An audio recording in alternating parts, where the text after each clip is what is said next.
Mariah has a 1-point bustle. We are doing this as a French bustle. So what that means is we're actually going to be tying 2 ribbons that are underneath this train together so that it pulls the fabric up and inside the dress. So we're going to come here to the very back center of this train, and we're going to lift both of these outer 2 layers of fabric together. And as we follow this seam down, we're going to come to this set of ivory ribbons that's attached to the outer of the dress. And if you look up, there's another one, and this is actually attached to the inner lining. So what I'm going to do is we're going to tie these together in just a bow. You don't need to tie them into a knot.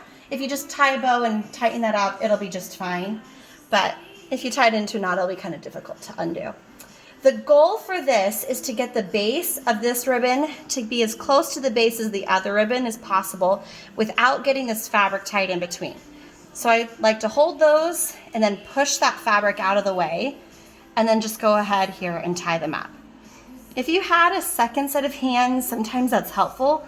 On this one, because there's a lot of stuff going on down here, I don't think it would be as helpful.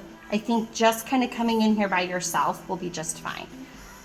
It might take a second because these beads are a little heavy there. But just kind of pushing that up, getting those really close here. There we go. I'll show you in a second how to check and make sure that you didn't, get any extra fabric in there.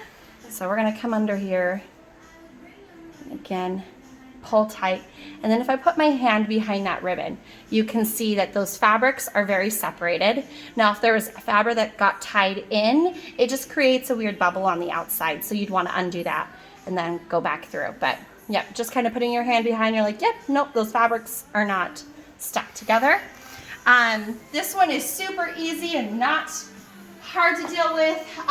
If there's a photo that you're going to display this in, you're really going to want to let this fluff correctly because sometimes it just kind of gets stuck in weird places. So make sure it looks nice for a photo. But really, that is as simple as it gets, a 1-point French bustle.